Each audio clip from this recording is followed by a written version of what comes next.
TV medical reporter Dr. Mary Gillis joins us now on Midday to answer some questions about the coronavirus outbreak.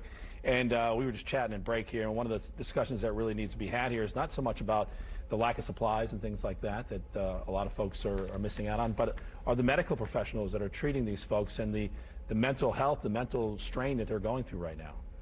Yeah, I think that's really something that we haven't really been talking about in terms of the media or wherever. I mean, we're not really thinking about this in terms of their mental health. We're talking about the lay public in terms of, health professionals are thinking that, they project mental health is going to skyrocket during this time. But we also have to think of these people who are on the front lines of this also. I mean, they're seen as heroes every day, and they're getting applause and they're getting thank you. And I mean, but is this enough? I mean, do they go cry in the bathroom? I mean, I don't know. They have to have a brave face for a patient, because if the patient will lose trust in someone who does not remain confident and calm. Yeah. So this must be just...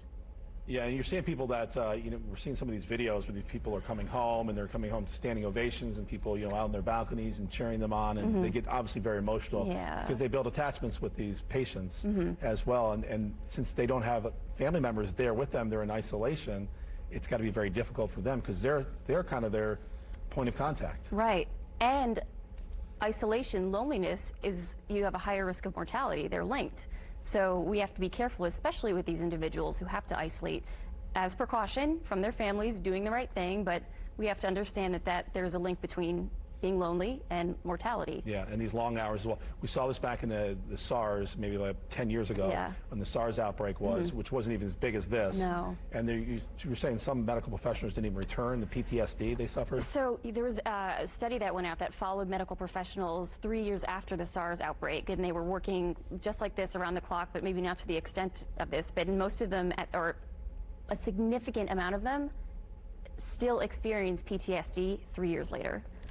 Unbelievable. All right, well, I mean, it's nice that they're getting the attention now, the medical professionals. You see it in all these incredible videos. Hey, if you've got a question for Dr. Mary Gillis, certainly send it to our Facebook page. Probably the best place. You can message us or leave us a message there, or go to wishtv.com and leave a comment, and we'll try to answer it for you here on the Midday. Absolutely. All right, Mary, thank you so much. Thank you, Mike. All right, Randy. Thank you there, guys. And